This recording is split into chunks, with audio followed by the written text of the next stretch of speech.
Welcome to this wonderful edition of the Progressive Mind Show. My name is Senna, aka Alinko.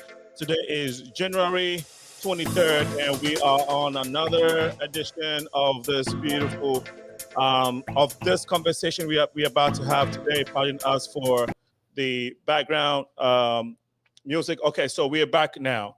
Again, this is the Progressive Mind Show. Here is where we engage and have conversations that are geared to make our communities better. We are live on Facebook and on YouTube. If you come on, you have friends, we know you have loved ones, folks within your network, share this feed with them so we can collectively have these dialogues that are geared to make our societies better. This evening, I have the gentlemen who are behind OBT Social. As you have seen on social media, we want to know what OBT Social is. And so without much ado, I would go straight to the gentleman. One of them was here yesterday, no, not yesterday, last week, to engage with us with Reverend Al. We had a very fruitful discussion. And today we are going to continue with not necessarily where we left off, but we want to know more about, a bit more about your background. Michael, please take a minute to tell us a bit more, just give us a brief background, because there may be folks joining us today that were not here last week, and then Sydney as well. Then we can look at OBT Social, what it is, and how it's going to impact the future. Please go ahead, Michael. You're muted. Okay, well, first of all, I'd like to say thank you for inviting us to the show. Yes. And I am more than happy to talk about OBT Social, what it's all about, what it's for. So to answer your question about my background, for those who may not be familiar with it, I got my first computer when I was 13, and that was in, that was like 1982, somewhere around there. Can't count anymore. But yeah, it was about 1982. Got my hands on my first computer, and then I got my first job working a job with computers at AT&T in 1984. And I was a sophomore in high school at the time, and I was working in customer service initially, but then they moved me over to mainframes. And mainframes, that was like, the old type of computer and all that kind of stuff. But they moved me over there because I helped them resolve some issues back then when they were having problems with their servers going down and, the mainframe going down and all that kind of stuff. So long story short, they moved from customer service because I resolved a bunch of issues to the technical side. And that right there started my career in technology at 16 years old in 1984. Fantastic. So from that point, I kept that job throughout high school and, worked a couple other little jobs here or there, part-time jobs in high school. And once I graduated, I went to work for Quantum Computer Services, and Quantum Computer Services ended up filing bankruptcy. And when they called us back to go to work, they gave us our back pay and said, welcome back. But we have something to tell you guys. And we said, what? And they said, well, we changed the company name. We had to do it when we went through this whole bankruptcy thing. And of course, I didn't care because I was 18 years old at the time. But I said, what's the name of the company now? And they said, America Online. So I was like, fine. So didn't think much about it. And then from there, went to work for UUNet Technologies. And they were pretty much one of the companies that was the foundation of the internet. And I worked there where I learned about web servers, mail servers, news servers, networking, dial-up, the whole 9 yards, you name it. And at that time, I was one of the people that was instrumental in the beta testing for Windows 95 when that all came out. At that point, I knew many of the domains. So you could ask me back then, is this domain available or that domain? I could tell you because I had a lot of them memorized because there wasn't a lot of people really online at that time. So it was a really early period. And I saw what I consider the very beginning of the consumer internet in the United States. And from that point, I helped build these big data centers and what they call exchange points where all the networks converge. So I helped build a lot of that, then went to work for various federal agencies, building out network infrastructure, whether it was wireless, fiber optics, copper, satellite. It pretty much didn't matter. I had the knowledge and background at that point to build out these networks, design and implement them. I received numerous certifications with regards to all these technologies. So that gave me the ability to be able to build out complete telephone infrastructures, whether for a city or a country. I could do that, or internet infrastructure, or even talk about satellite transponder frequencies and things of that nature. I was able to do all of these things. And then also I've trained more than 1,000 telecom engineers on the deployment of high-speed internet. So that was through, that was like Bell Atlantic and GTE and the old 9X and, all of these companies before the big merger took place and Verizon became the company. And from that point, it was just doing different projects pretty much wherever, whether it was Bermuda or Canada, so a lot of different places. So it was a lot of experience. And then from that point, I built a few different companies. I had a restaurant delivery service. And this restaurant delivery service was actually in 1992. And I never speak about this, hardly ever at all. But this restaurant delivery service was called Food on the Move. And that was the predecessor to what you see today when you see Grubhub and DoorDash and all of that. I had contracts with hundreds of restaurants, and we delivered food from these restaurants. And just a quick little story about that, and you'll get more of an understanding of my personality. I did some part-time work for a company called Takeout Taxi at the time. Okay. And the owner, I went to him and said, if you do this, this, and this, we could actually improve, customer satisfaction and the speed of delivery. So I kept going to him with ideas. And then one day he said, you know what? He's like, I'm busy. I don't have time to listen to this. If you really want to do something, you ought to consider starting your own. And then I was like, you know what? Great idea. That's what I told him. I'm like, great idea. Right. And so I went on and started it. And then as my company grew, the newspapers compared the two. And when they compared the two, mine won hands down when it came to speed of delivery, customer service, and everything else. And it was because I had that technology edge that he did not have at the time. He was using two-way radios. I was using cell phones. And remember, when you talk about like 1992, cell phones were like $1.50 a minute. And, so people always wondered, how in the world did Michael do that with Food on the Move? Because that would be expensive, seeing I had a lot of drivers. And the whole reason why I was able to do it is because when I was building these fantastic networks for these companies, when I went to these cell companies and they wanted me to build networks, I would say, okay, instead of you paying me, say, $150 per hour, because that was like the going rate then at that time for this kind of stuff, I would say, pay me $50 per hour and then put the rest as credits for cell phone minutes. And they would do things like that for me. So I built up a big bucket and then use that in my business to beat the competitors. And, so then I got tired of that because working with a lot of young people, that became a headache. And, so it was, an interesting experience. And then from there, right, the entrepreneurship just kept going. And then I ended up building what you see today. And what you see today is OBT Social, which stands for Our Black Truth.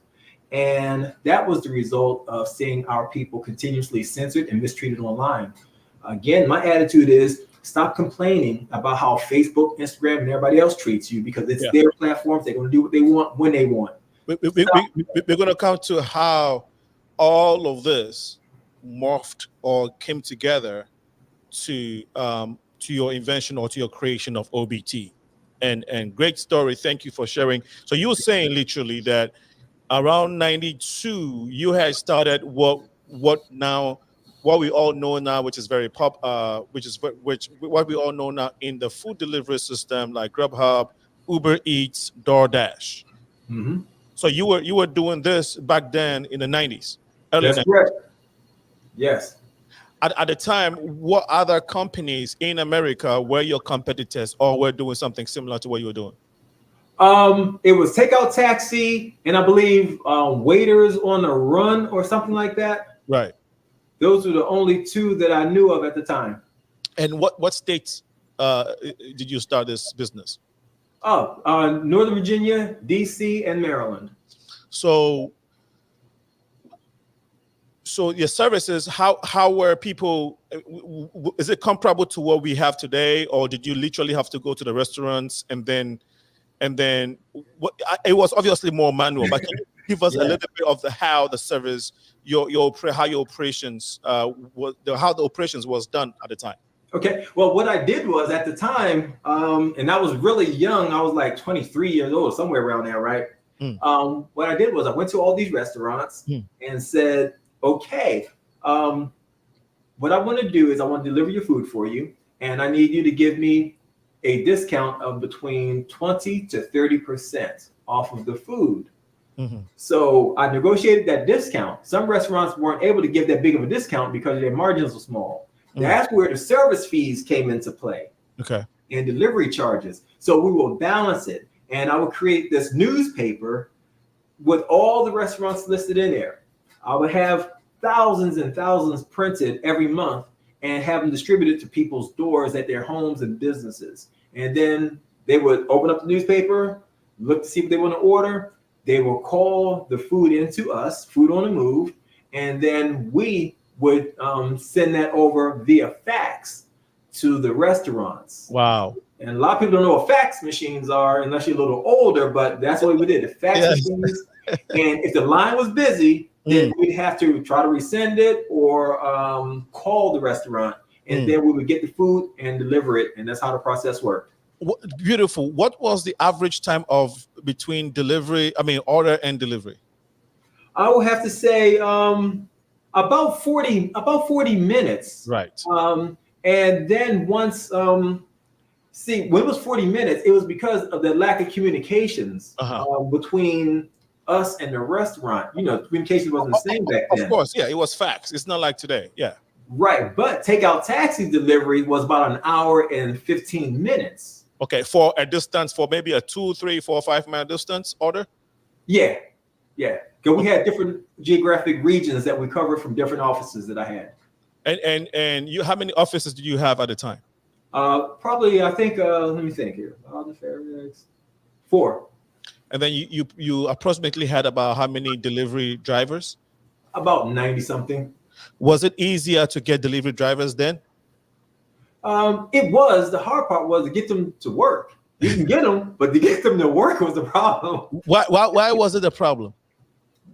Because there were a lot of kids, and they were like high schoolers, most of them, and then you had some retired people, but most of them were high schoolers. Yeah. And think about this now.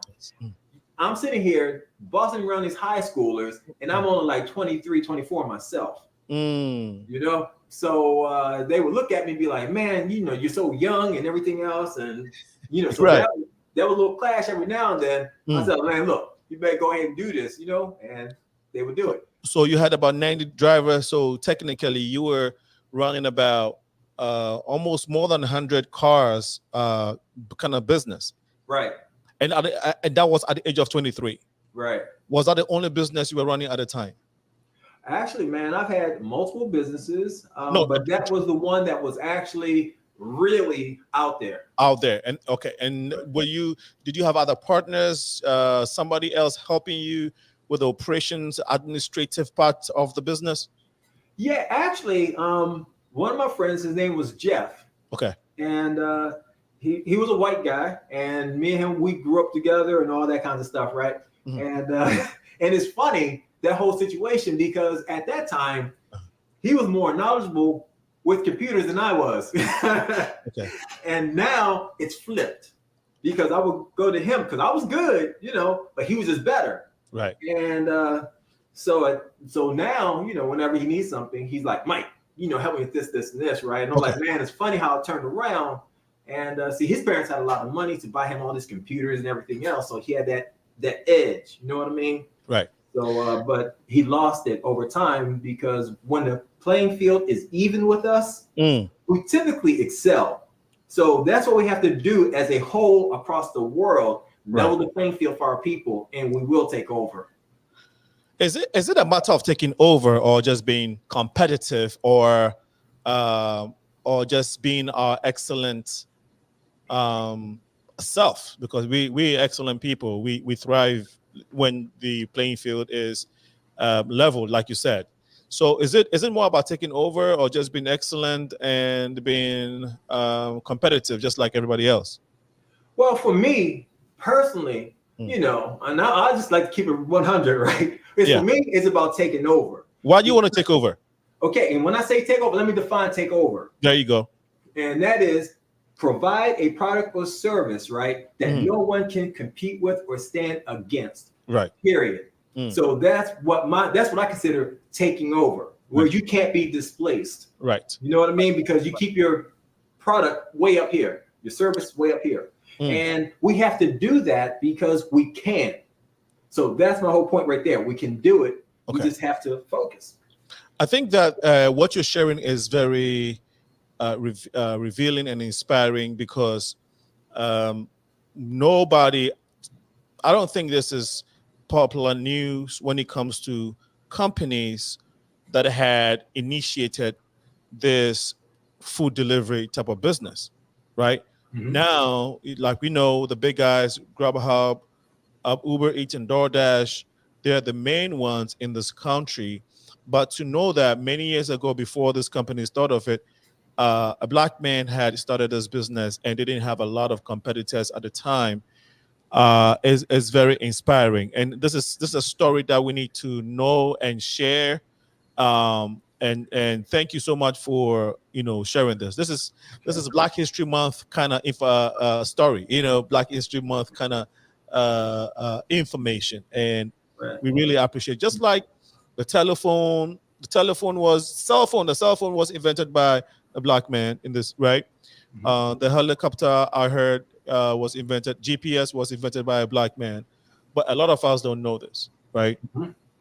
Right. And just to correct one thing though, like when we talk about cell phone invented by a black man, it was actually one of the chips that go into the phone that was actually invented by us. So Okay. without that piece, the phone would not work. But it was actually Martin Cooper with Motorola, a white dude, who actually invented bringing everything together. But Right. without that piece that we created, Mm. it'd be an empty box, not working. Okay. Right. Thanks for the correction because that is a general information out there. So I really appreciate that. How about and Sydney, I'm coming to you in a second, but there is also this, information on social media that the internet was started by a black man. Michael, you have been in this over 40 years, this industry over 40 years, so to speak. Can you help maybe, can you comment on this? Yeah, well, actually, I think that is a myth.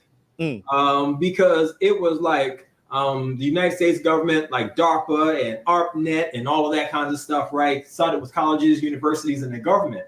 So it was a collaborative effort from all these organizations, the government, the schools, and all of that. So that's how the internet came about. But the internet would not be where it is today if it wasn't for a man named Thomas Mensah. He's Ghanaian. Yes, Ghanaian, yes. Mm. Yes, and he made it so that fiber optic cables could bend and be flexible, and they could be strung along poles without breaking and cracking and all that kinds of stuff, right?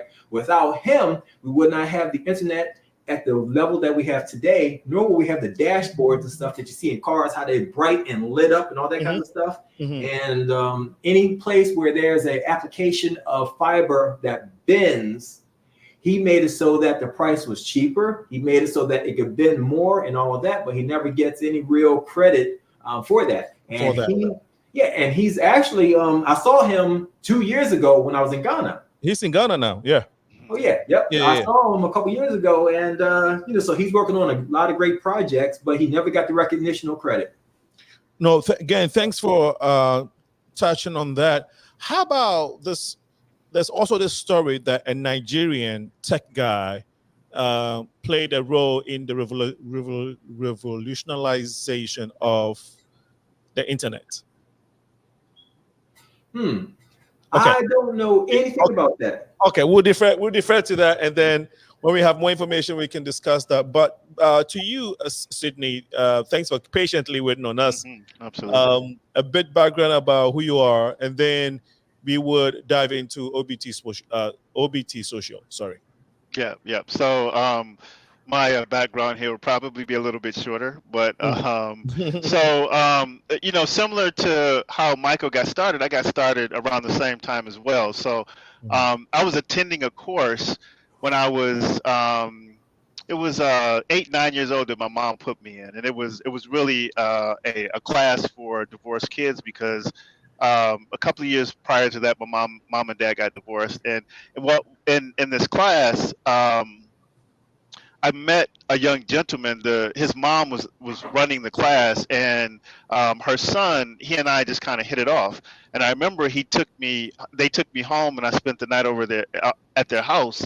And prior to this, I had been playing Atari, when Pong came out, I had that video game system. So these video game systems, but it never really dawned on me that the people were writing the software, people were building these video game systems out.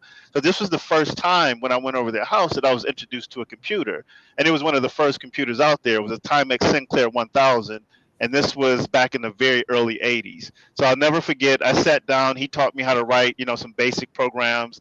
The ones that they would write back then, it was very simple. You print something on a line, and then you go to the front line, and then it would like, it would print that thing down the screen. And I was really mesmerized by being able, understanding that you can actually write software to build video games and all sorts of things.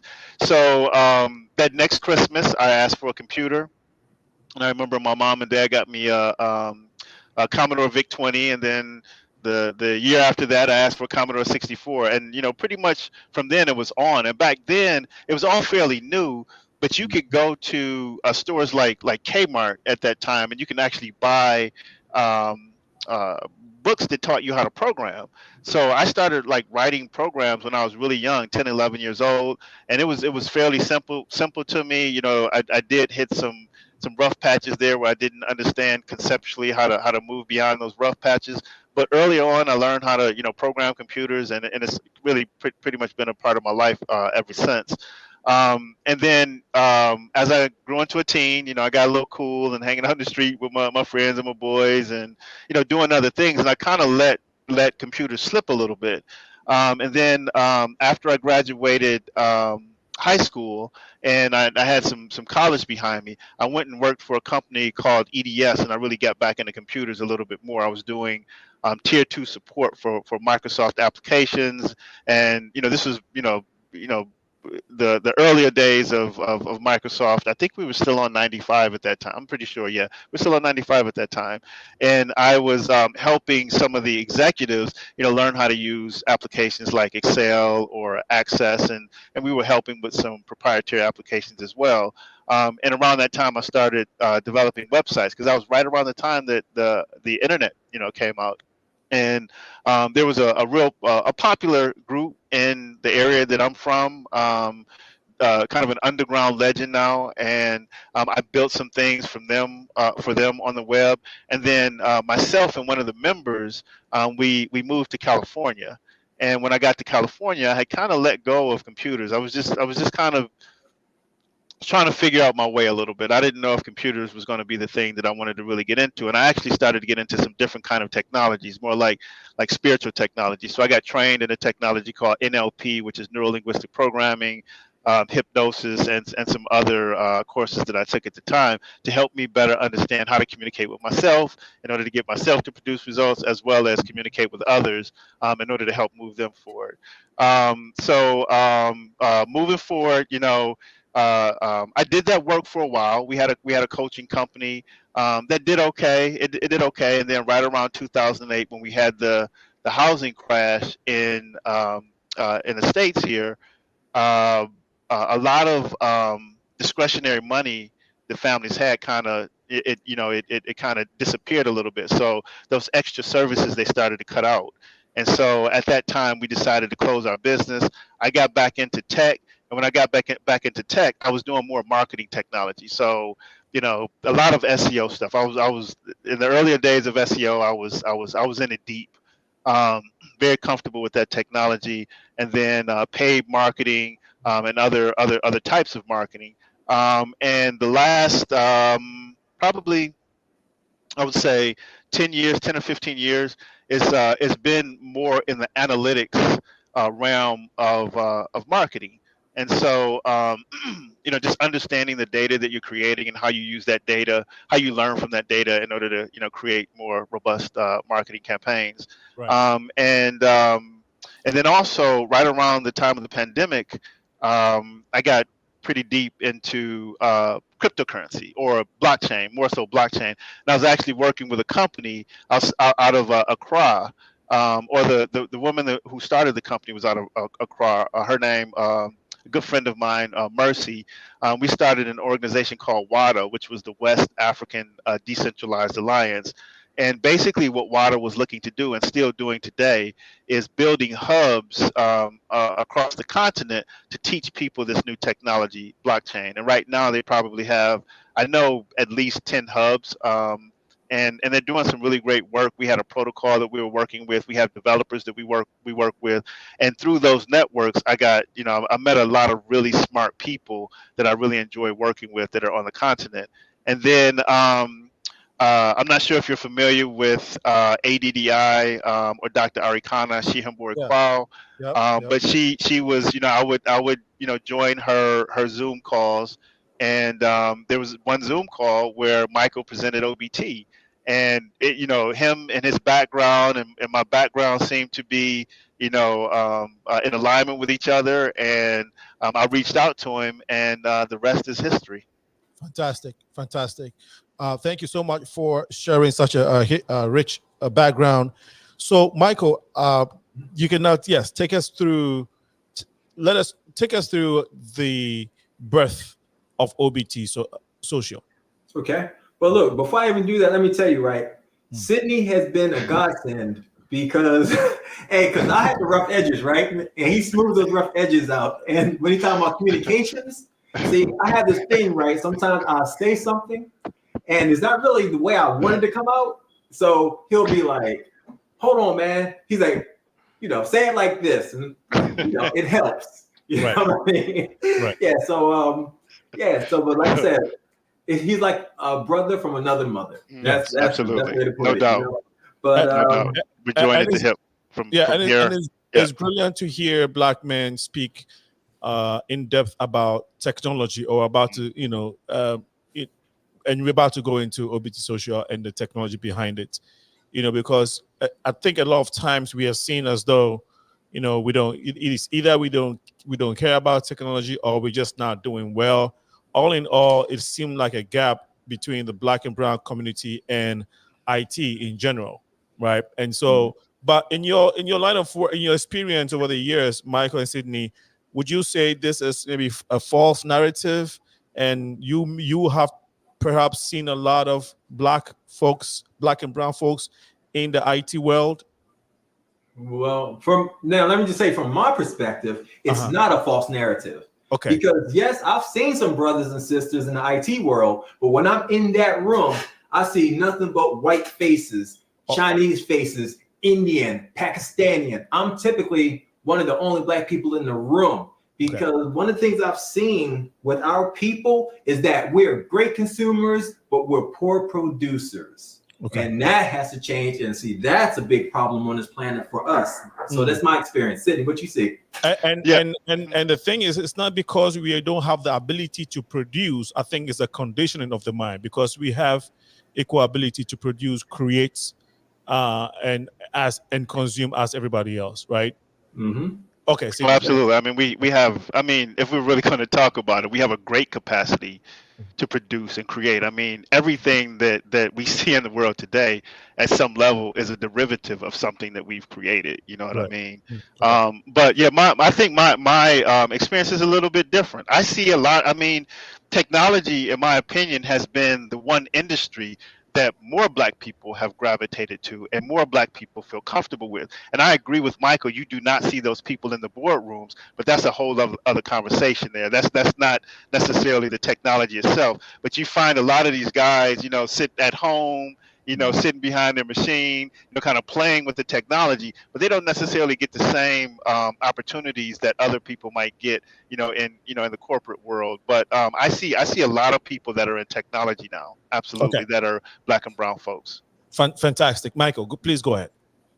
Yeah, because I do see more than what I used to. I want you to take us back to the story of OBT Social. Well, the story of OBT Social. First of all, my lady, she said to me years ago, right? This is I'm gonna say 2007, somewhere around there. You should consider starting some kind of social media platform. And my response was, I'm not worrying about no social media platforms. And so I just kind of dismissed it, right? So then over time, I've heard about people getting censored and kicked off of social media and all that kinds of stuff. And then, a few people have asked me, hey, you need to start a social media platform.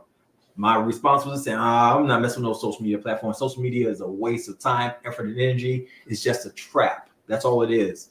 So then I heard about Minister Farrakhan and some other people getting censored and the whole 9 yards. I'm like, this thing is just getting worse. And then I read the newspapers and how we were taking them to court. Nothing would change, the discrimination and racism and everything else. So that started to, frustrate me and get under my skin.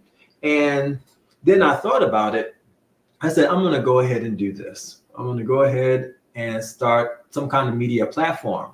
So I started a platform that would allow content creators to actually monetize their content. And that was actually initially called Tippy TV. And when I was doing that, I did not feel that I was being, I guess, a good steward of my skills and abilities with regards to helping my people. So I kind of pivoted and said, I need a platform that's going to help our people globally. And then that's where OBT Social came from, Our Black Truth. Okay. And, so then we took it from there. Why do you think your partner told you to start one? Well, just because she knew that social media was going to become big. And which year was this?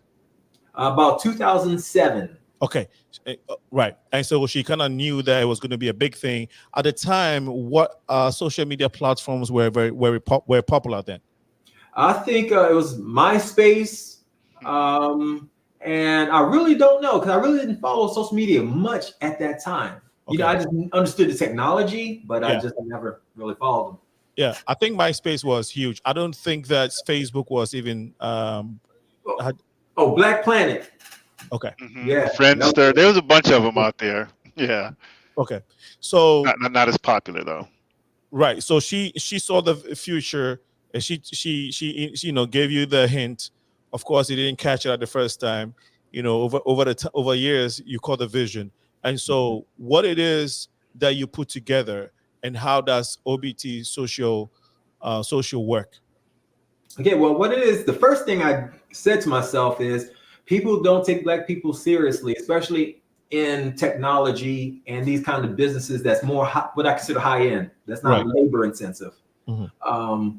But I said, I need to make sure that no one on this planet can say that your system is garbage. So our servers, I made sure that we have the same type of servers and same size servers that Facebook, Google, and all the rest of them have. So the biggest servers on the planet that you can buy, that's what we got. Then I said, we need to be in a place where internet connectivity is supreme. So it just happens that I grew up in an area that's considered data center alley. There's more data centers per square mile in that place than any place on the planet. So, which is totally crazy. And this is Loudoun, Virginia, just outside of Washington, D.C. So I was able to get our servers in there because more than 74% of. So when you go and look at OBT Social hardware, you have to walk past Facebook, Microsoft, Zoom, Verizon. We're in the same buildings where they are. So they can't say you guys have garbage, or no one can say, oh, you know how, Black people do it. They have to do it. No, they can't say that. So that was kind of the principle behind the foundation of OBT Social, to make it so that it stands against anything that's out here right now, but it's for us and by us. And that doesn't mean others can't, check it out, but we keep control and we do what's best for our people on these platforms. So OBT Social is just like Facebook? Not really, but that's an easy way to describe it. Okay. It has all the features and functionality of Facebook, plus it has other features and functionality that Facebook doesn't have. But it gives us a place to communicate, whereas we can do live streams, video chat, all those kinds of things, post videos, audio, documents, the whole 9 yards. But we took it a step further, and we have our own equivalent of YouTube, our own equivalent of Instagram. We have our own equivalent of Zoom. We have all of our own platforms that will eventually replace for us, some of these other platforms. And those platforms are being really targeted to the diaspora, but also the continent, to help create that barrier to Google and Facebook taking over. Because if they take over on the continent, they're going to take that money off of the continent and put it into Europe. How? We need to keep it local. How's that? How are they going to take the money over in content? Because they're providing internet, they're providing the social platforms that were not in existence years ago, that Africans are taking advantage of, and which is of course helping when it comes to dissemination of information, and even people who are in the social work spaces are using this to promote their work and create more awareness. So how is it a disadvantage to Africans? Well, it's a big disadvantage in that it's not the technology itself that's a disadvantage, because we need internet technology on the continent. Right. The disadvantage comes in with regards to who's building it, who owns it, because we're not building it, we're not owning it. And if you ask any person today, what's the most valuable resource on the planet, they'll probably say oil or gold, but that's not the case. It's actually data.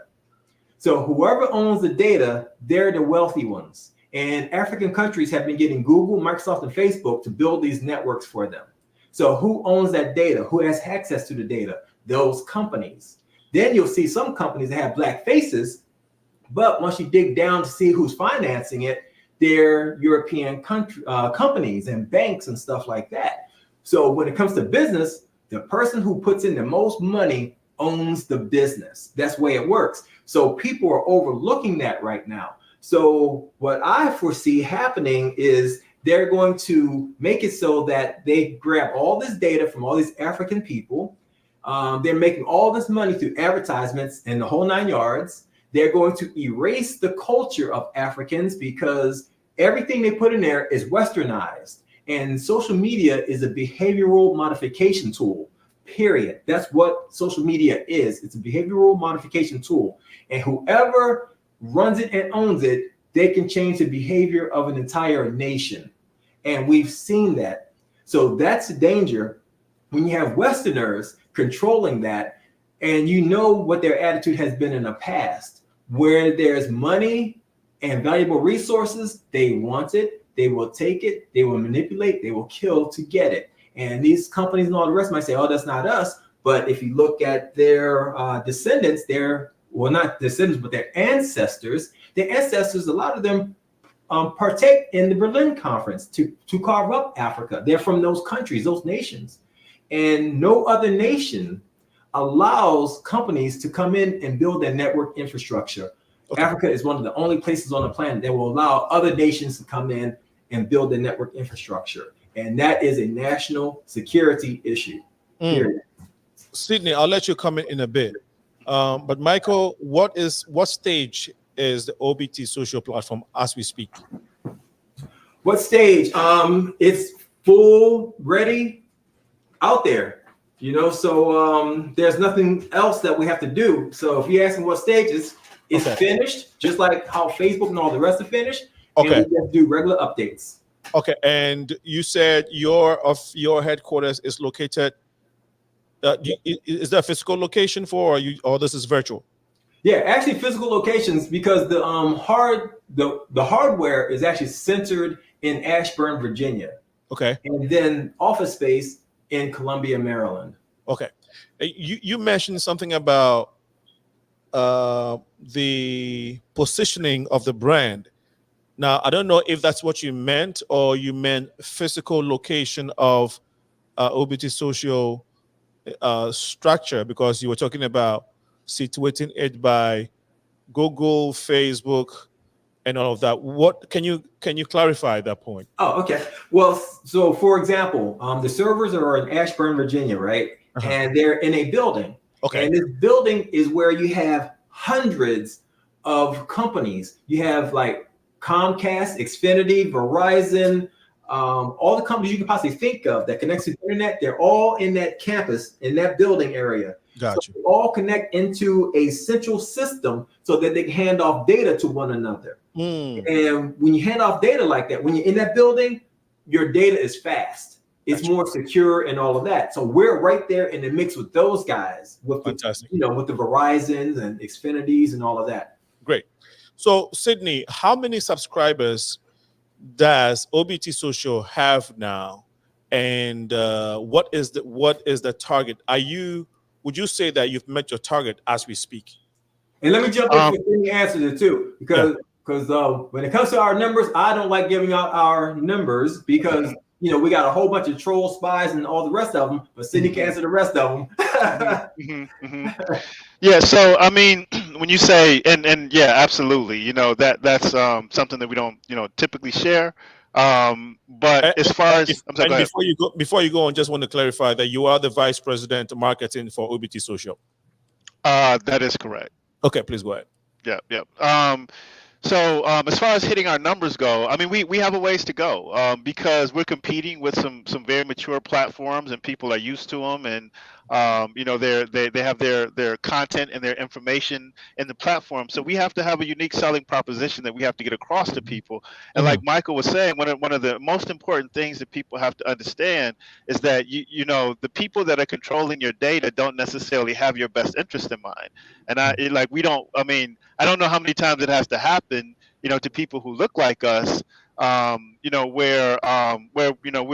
we're building out our communities, we're creating things, content, whatever it might be, and for people to come in and want to control the types of things that we're creating. So we're looking at the future. We're just getting started. We have a convergence of technologies, that we'll see in a great degree. I mean, it's already started, last year with the release of ChatGPT. There's a bunch of other technologies that are starting to mature. And like Michael said, the most important, uh, uh, uh, uh, you know, uh, most valuable, asset that people can hold today is data. So as people of African descent, if I can say it that way, you know what I mean? We have to understand where we are in relationship to the rest of the world. And I know there was a question that you asked earlier about, kind of,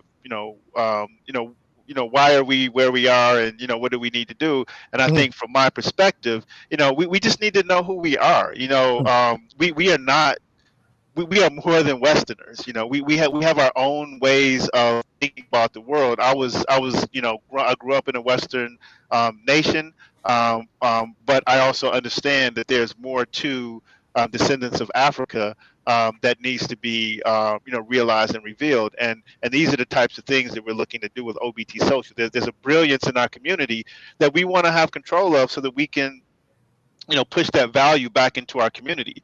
Right now, there are other communities that are controlling our brilliance, and they're the ones that are benefiting from that. So, Right. it's a wake up time for us. We gotta get clear that there's more to us than what other people have said.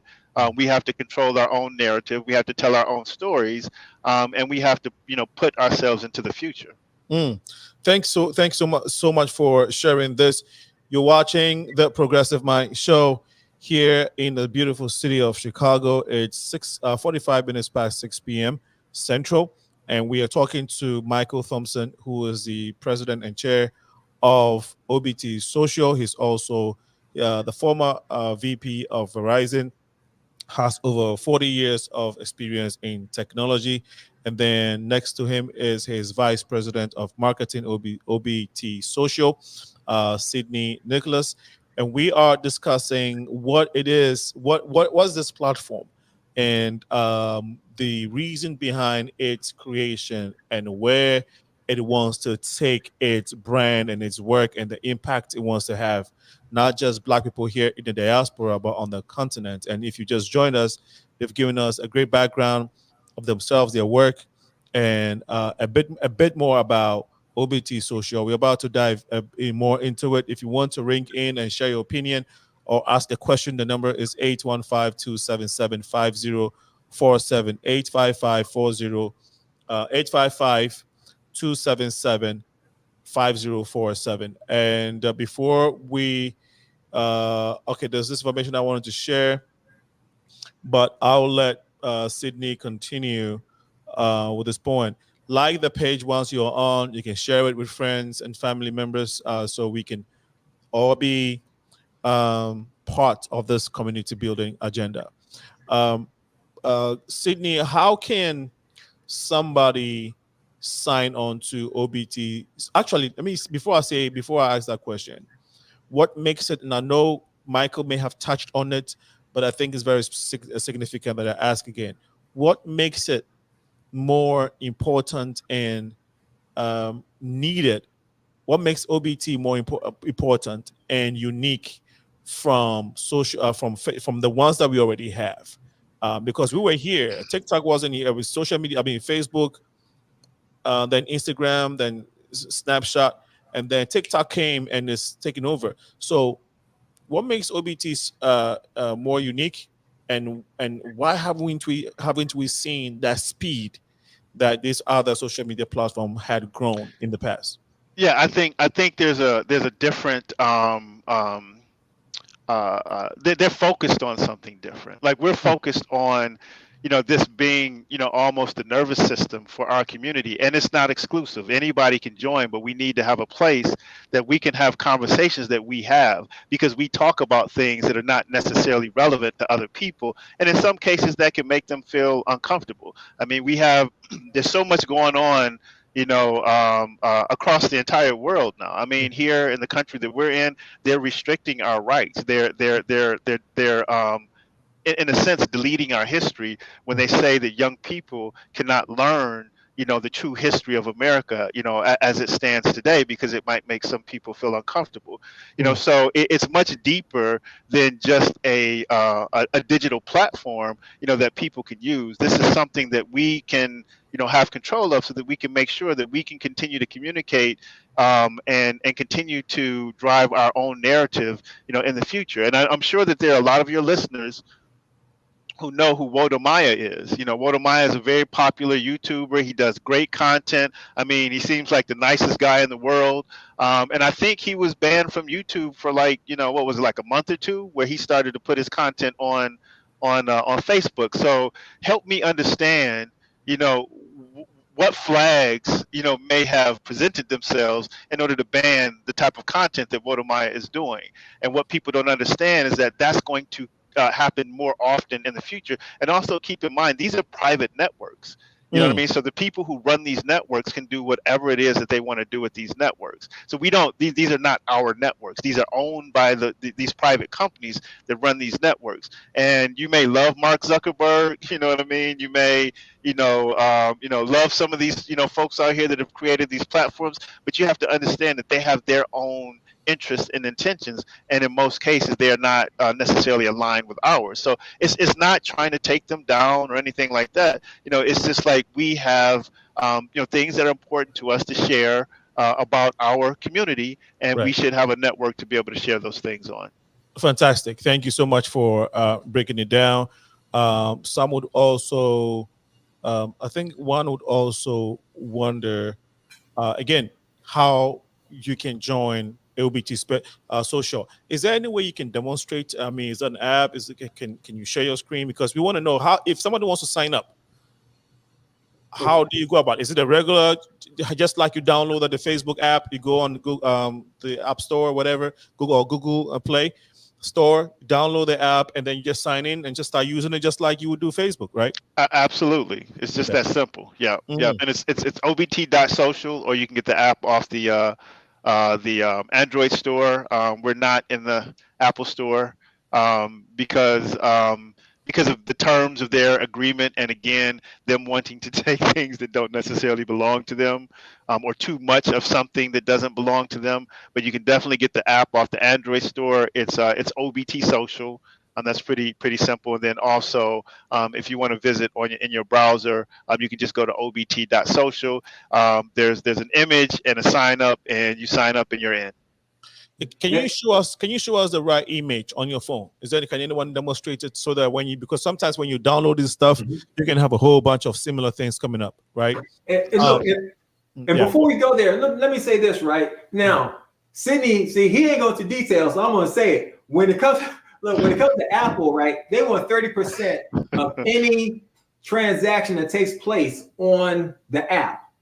And they do this with any in-purchase type of situation that's on an app. So I figured if a person is on our platform and someone leaves them a tip for, say, $1, Apple gets 30 cents off of that dollar right off the top. And that is crazy. So what we've decided to do was we decided to bypass all of that by making our app available on the website itself. So once you go to your phone and you open up your browser and you go to obt.social and you create an account, then there's a place where it says install app. You install the app, but it's not from the Google Play Store. Right. It's actually from our server. Okay. Because Google, they charge as well. And then we have a progressive web app for iOS, and it allows you to do the same thing. So we're skirting around it while Apple, they're in court fighting big companies over that 30% tax that they have. So Gotcha. I just want to explain that. Got you. Has any of those big social media platforms approached you guys to buy this from you? Nope. And the thing is, we're keeping it low key, but see, we've had people wanting to invest money. Okay. And when I say invest money, like north of $100 million kind of thing. Right. But the problem is they don't look like us. And remember earlier when I said, whoever puts the money in, they control. Right. So we're keeping it, within our community, and we have it so that people in our community can invest into OBT Social. So we're keeping it like that for right now until we grow, and then we'll see where we're going to go from that point. But yeah, so none of the big companies have approached us, and I would not even sell to one of the big companies. So that's right off the top. And this is not a money thing. This is more of our people thing. So it's just all about growing it and keeping it, and it stays in our community. So that's the plan. So you're saying that no amount of money is going to make you sell this? Nope. No amount of money can make me sell it. And I can tell you why that is too. And because people always say, why are you so just laid back and chill with regards to, investment and things like that? You allow people to invest. It's because I'm confident in my skills. I have a million other ideas that if I want to make $100 million, I'll start this other idea and sell it to them. But not anything that's the lifeline of our people. Technology, data, and communications is a lifeline. And when something goes bad here, again, in the United States, like the whole George Floyd thing and all that, and people are up in arms, Facebook is going to censor them. YouTube is going to censor them. Where will they have to go to talk? OBT Social will be right here, because that's coming, especially with this year of the 2024 elections. Censorship is about to kick into full swing. I've been reading all the documentation from Google and all the rest of them. It's about to get bad. So, so we're in a good position. So you're saying that the most unique thing about anybody wanting to switch or even have, in addition to the social media platforms, OBT Social, is the fact that you are not censored regardless of the content you want to put out there. You're censored only if you put derogatory stuff out there, like nude women. We don't need that on the platform. Or if you're glorifying violence and drugs and all that, that's not going to go on this platform. That will get you censored. We'll tell you go back to Facebook with that. Okay. And absolutely mean it. But anything that's going to be uplifting and help out people, or just fun and entertaining, absolutely, it's all welcome. Okay, and that's not the only uniqueness of the platform either. You know what I mean? That's a very important selling point. But you can do things on the platforms that you can't do on the other platforms. Like for instance, on YouTube, I can start a YouTube channel. I can make really great content, and then some of that content I can put a paywall on. So if you want to watch a video, you have to pay $1 in order to watch that video. And once you pay the $1, which there's a mechanism for you to be able to get your money into the system, then you can watch that video. So and then on the OBT Social, there you can tip people for their posts, their comments, and then there's some other features there as well. So it's very feature rich, and it's different. I mean, Michael uses, and I do as well, use Facebook and YouTube as comparables because people are using them. You know what I mean? They have Mhm. something to compare it to. Right. But they're feature rich. They have additional features that these other networks don't have. And keep in mind that Facebook and YouTube and every other app out there, it's not the features of the app, it's the content on the app that draws Hmm. people to the app, Hmm. right? Hmm. So we're looking at supporting, by having this be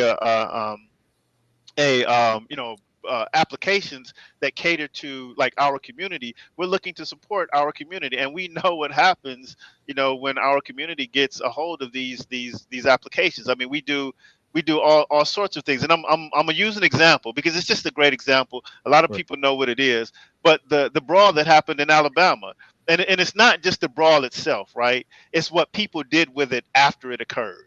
You know what I mean? It's like Mhm. all of the different ways that they grabbed that content and turned it into something like brand new. And that happens in our community, quite a bit. So what we're looking to do is draw those content creators, into our community because they're going to be able to benefit in a way by being on our applications that you can't benefit on YouTube or Facebook. Fantastic. Is this app kids friendly? In that, is there a cutoff age and so forth?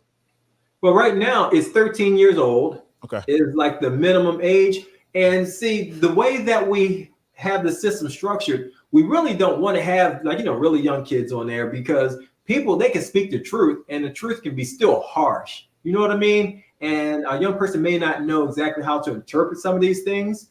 So yeah, we prefer to have, older people, but yeah, it starts at 13. Now, some also thank you for the response. Some would also say that data protection. Of course, we've seen Facebook owner Mark Zuckerberg answering questions at Congress regarding issues of data breach and all of that.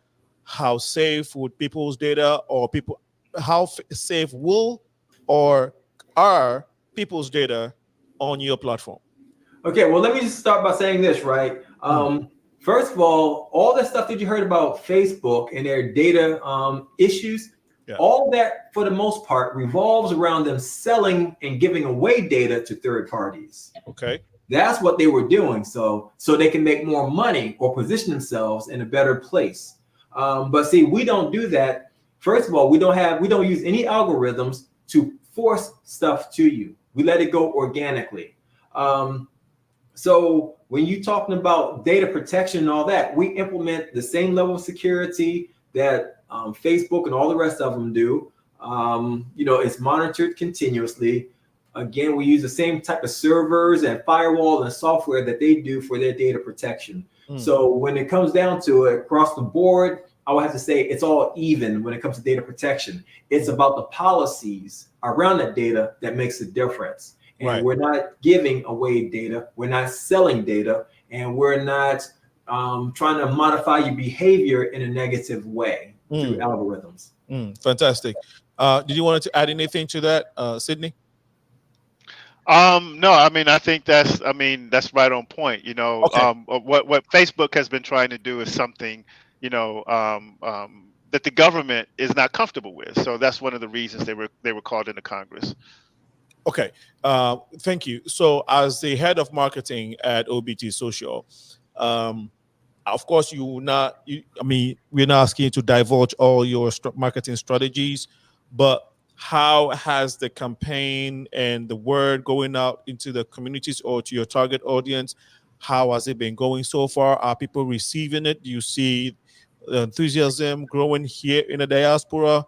And what are the plans to slowly integrate into the continent of Africa? Yeah. So yeah, as I mentioned a little earlier, it's really about content. It's about content. The reason that you have grandmothers, maybe in their 70s and 80s on Facebook is not because they like the technology.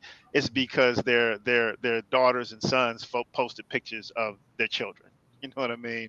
So it's really about the content. So what we're looking to do is attract content creators, and I've reached out to some content creators. You know, the Wotomayas, the EVA. There's a bunch of content creators that are out on YouTube and some of the other networks that we're looking to bring onto our network, because we know that that's what it's really about. It's not necessarily about how great our technology is, which it is great, but it's really about what when you come to our platforms, like what kind of content can you consume.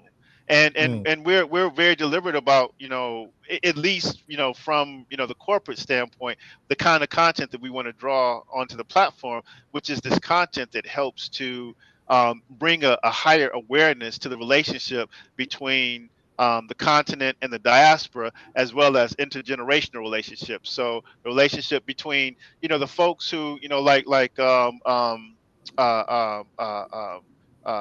Dr. Al, Reverend Al, that came Right. through, and the children that he needs to pass the torch on to. So these are the types of things that happen in other communities that we haven't been able to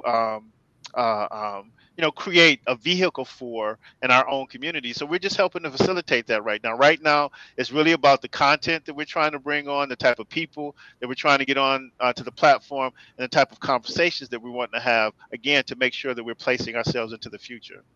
Fantastic. Thank you so much for sharing. It's 3 minutes past 7 p.m. Central. We're about to wrap this conversation up. So if you want to ask a question or ask question, call in just to say hello to this brilliant gentlemen who are working very hard to change the narrative for Black people when it comes to social media. Please feel free to do so on the number 815 277 5047, 815 277 5047. And I wanted to share their website with you. But while I do that, Sydney, did you say why the Maya? I know why the Maya very well. He's Ghanaian, phenomenal guy.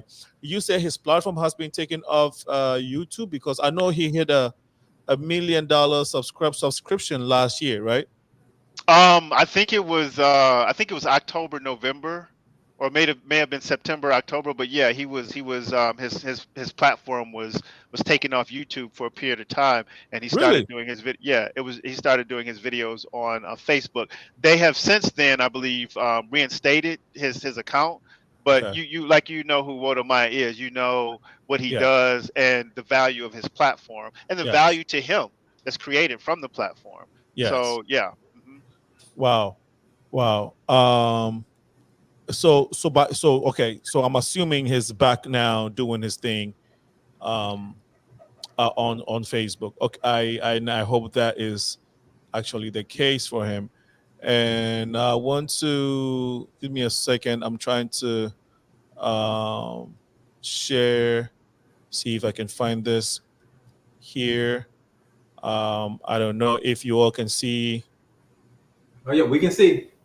Okay. I'm sorry. Okay. So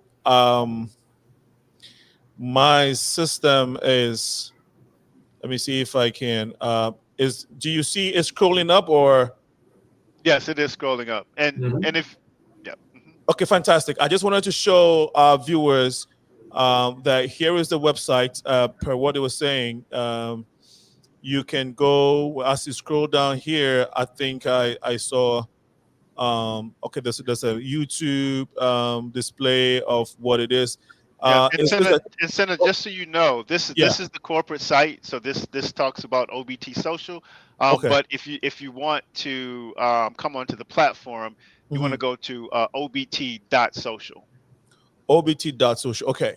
Now, even on the OBT, the corporate platform, I see a tab that says download. Mhm. Could that take you to? Okay. So when I hit download, I don't know if you guys see it on my screen. Yep, Yeah, we that's see it on your screen. right there. Mhm. So it says you can download the Android and the iPhone app. Now, are these accurate? Well, no, it's not accurate because it's outdated. Because we have so many platforms, the corporate is the last to get updated. Okay. Okay. Yeah, Okay. but So but we expect people to go to obt.social to okay. download the app, or hbcc.social to download the app. Okay. So OBT dot social, right? Or And OBT. just so you know, making a note. Okay. So we want to see if we can get that OBT dot social. Mhm. Okay. And that should be the See, here's what the app looks like on my phone. okay. So here it's asking you to create an account. Yeah, you have to create an account, but once you Okay. create an account, you can download an app like what I'm showing right now. Okay. Right. And Let me put you on like that. Okay. I yeah, so you can kind of see, okay. people posting things all day today, and Okay. Okay. yeah. All right. And earlier in your presentation, correct me if I'm wrong, you said you can watch YouTube while you are on there, and it doesn't direct you to YouTube. I mean, sorry, you can watch movies on there while you're on the app. Well, we have a movie capability on the app itself, but we don't have any movies because, of course, you have to do licensing. And we're not trying to become like a Netflix or anything, Uh-huh. but we do have that capability of showing movies and all that kind of stuff. But our main platform for video is actually called HBCC, and that's where you can upload videos and charge for them, like pay-per-view or a monthly subscription or a weekly subscription. So So if I have an account on OBT Social, I can upload videos on there. Like it doesn't matter what videos, or it doesn't matter how long the videos are. I can just actually, it does matter how long it is, okay. because OBT Social is designed for short videos, like say 200 megabytes, for example. Okay. But we expect you to use HBCC if you have longer form videos. Okay. So say, for example, a 15-minute video might be 200 megabytes. Okay. But if it's going to be longer than that, use HBCC. That way you have more control. You can upload like up to 5 gigs, and it's more of a monetization system for videos because that's what it's focused on. Okay. And if you say uploading videos, must it only be your personal content, or you can say, I watched the movie, maybe I watched a skit on YouTube, it's interesting. You can just pick it and upload it up there. Yeah, what you do is you just copy the link and just paste it into OBT Social or HBCC, and it automatically pulls it over. Okay, and then it stays under your accounts. If somebody wants to, as the more people view it, do you get paid for it just like Facebook is doing now, or your platform gives people the option to, you said tip, or just give you $1 for posting such an interesting video on your page and entertaining them? Right. So basically, the content creator, they will select how much they want to charge, subscription or per view. They will come up with that price. We don't pay people for viewing the videos yet because, see, that comes from the ad revenue. And we're looking at other ways to generate revenue, because when you talk about ad revenue, the advertisers then control the platform. Because again, whoever pays the money controls the platform. So the advertisers, they will say, we want you to do A, B, and C. We want this information. And that's why YouTube and Facebook gives it up, because if they don't, then the advertisers will stop paying them money and go elsewhere. Fantastic. So as it stands, you don't want to share the number of subscribers yet. Okay. Well, but so I think that it's 7:10, and we would, try and wrap up. Now, gentlemen, I think we've looked at OBT Social. Thank you for coming to give us more insight to the social platform, and we're hoping that it would achieve the goals that you've set it out for, and make the impact that we are expecting. Anything else that we need to know about OBT Social that we haven't touched on so far, Sydney? Yeah, I think what's important to understand is that we do have an app called OBT Social, but OBT Social is a family of applications. So we have several applications. Some of them are still in beta, not in production yet. So I think that's something that's really important to understand. And I know we didn't talk about HBCC on here, which is a very powerful app that I recommend people are checking out. It's got great content on Can you HBCC, and say that HBCC?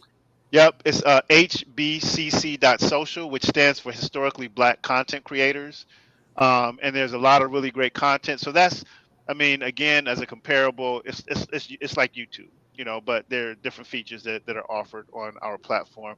And again, we're constantly thinking of ways, that we might be able to benefit our community, through the applications that are being built. So there, some that we've talked about that are not, in development yet, and then we have several that are in beta right now. So when you think of OBT Social, don't think of just this one app that you can go to that's kind of similar to Facebook, but more so think about we are building an infrastructure for our community to be able to shape our narrative, communicate with each other, and make sure that moving in the future that we have a network that is controlled by us so that we can make sure that our messages are always available to our people.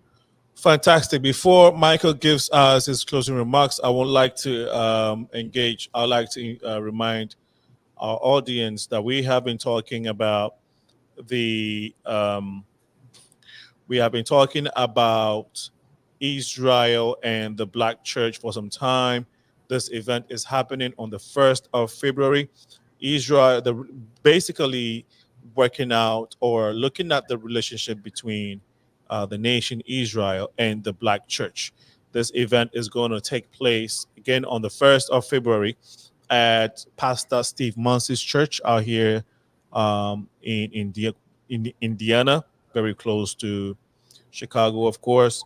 The address is Family Christian Center, 340 West 45th Street, Munster, Indiana, zip code 46321. I'll take this again. The address to the February 1st event coming off at Family Christian Center, headed by Pastor Steve Munsey, in regards to Israel and the Black Church, a much needed conversation, is going to take place again on the 1st of February. The time is at 1 p.m. It goes all the way to 6 p.m. There's going to be a panel discussion of very relevant and important keynote speakers. Preachers all over are coming. African preachers are going to be there as well. And so this promises to be a very intriguing and a necessary conversation. So if you want to check it out, please mark it on your calendar, 1st of February, 1 p.m. through 6 p.m. at the Family Christian Center. Address is 340 West 45th Street, Munster, Indiana, 46321 zip code. If you miss anything, just type Family Christian Center and mark on your date, February 1st, 1 p.m. at this church. You are going to be hearing opposing views, ideas on when it comes to Israel and the Black Church.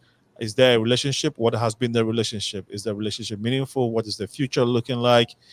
There are a lot of questions that we are asking. The reason why this becomes also very important is that most Black people across the globe, if a lot of Black people, let me put this, a lot of Black people across the globe are either Christians or Muslims. But I know of a lot of Christians, and Christians pray to the God of Israel.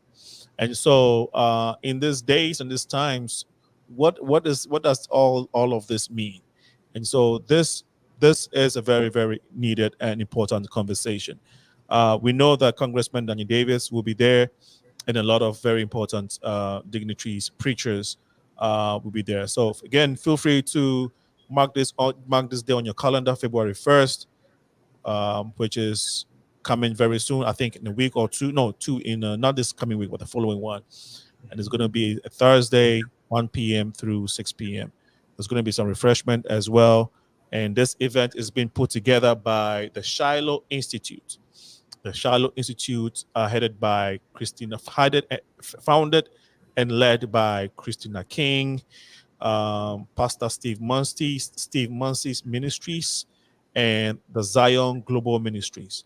So the Shiloh Institute, Steve Muncie Ministries, and Zion Global Ministries coming together to present Israel and the Black church, a much needed conversation. On this note, I'd like to go to Michael to give us his closing remarks. Please go ahead. Okay. Yeah. So basically, with regards to my, I guess, closing remarks, I just want everyone to know that OBT Social is all about making sure that we take responsibility for informing and teaching our people. Again, we want to make sure that our history stays intact and that the truth be told. Just like you see some of the posts that we have on the platform, we do some fact checking to make sure that the information that we're passing to one another is factual, and we post things to actually help to teach. And we need each and every person out here that is interested in seeing our people do better to join the platform. So you can do this by going to obt.social, obt.social. And if you're interested in videos, we have thousands of videos at hbcc.social, hbcc.social. That stands for Historically Black Content Creators. So the way to make this thing work is to support OBT Social. So thank you so much, for inviting us today. Thank you so much, Michael Thompson, founder and chair of OBT Social. Sydney Nicholas Sydney Nicholas is the vice president of marketing for OBT Social. Gentlemen, I'm very proud of the work you have done so far to even have this vision. We didn't talk about challenges because you all didn't seem like there's any challenge at all.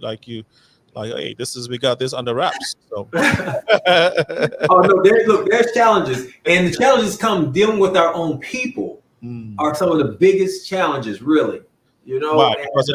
Because they don't want to accept it, and why don't they want to accept it? A lot of our people talk, but they don't act. Okay. They sit there and just expect everything to come to them, but they just don't want to act or support anything, that's to benefit them. Right. And the Western way of thinking has caused so much damage. Okay. So that's a lot of what I personally see. That's just my opinion. Okay. But, it holds true, I believe. But let me tell you this, too. We get non-Black people, like I said, those investments come from a lot of non-Black people. Okay. Trying to get Black people with that kind of money to invest, never happened. Never happens. And we do have a ton of billionaires around. A few in this country, a ton of them on the continent, a few millionaires.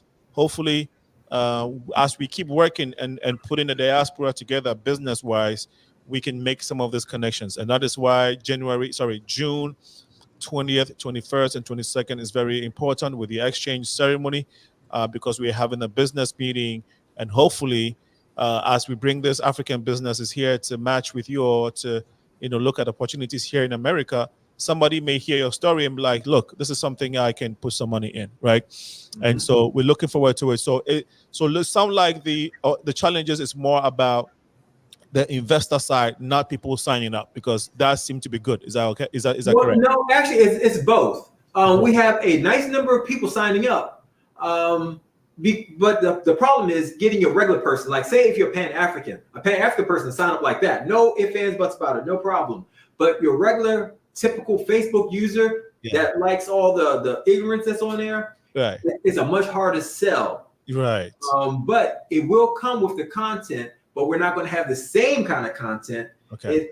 The fun stuff can't be some of the fun that they have on Facebook. Like, you know what I mean? It can be fun, but cleaner fun. Cleaner fun. I like that. Wow. Okay. I think that this concept, I know that you all have strategies, and you do want to talk about the marketing strategies, and I'm sure that as you keep at it, you will see the success and the growth that you're looking for. And thank you all, gentlemen, for once again coming on the show and sharing your vision with us. We hope that we can all work collectively to promote this so you can succeed in your endeavors. And to all our viewers, thank you so much for being part of this episode of the Progressive Mind Show. Here is where we build our communities through dialogue. Remember to keep saving that date, 22nd of June. The exchange ceremony will be is coming up again. Our 4th annual. The King is coming. We have some royals coming from Ghana. This year promises to be yet another fantastic and interesting, fun, connectivity, celebratory, and of course, a platform where we can heal as there are people that have been separated for so many years. So this is where we come together collectively to celebrate our cultures together and to show our kids how rich our culture and our heritage is. So please mark June 22nd here in Chicago. The exchange ceremony is coming forth.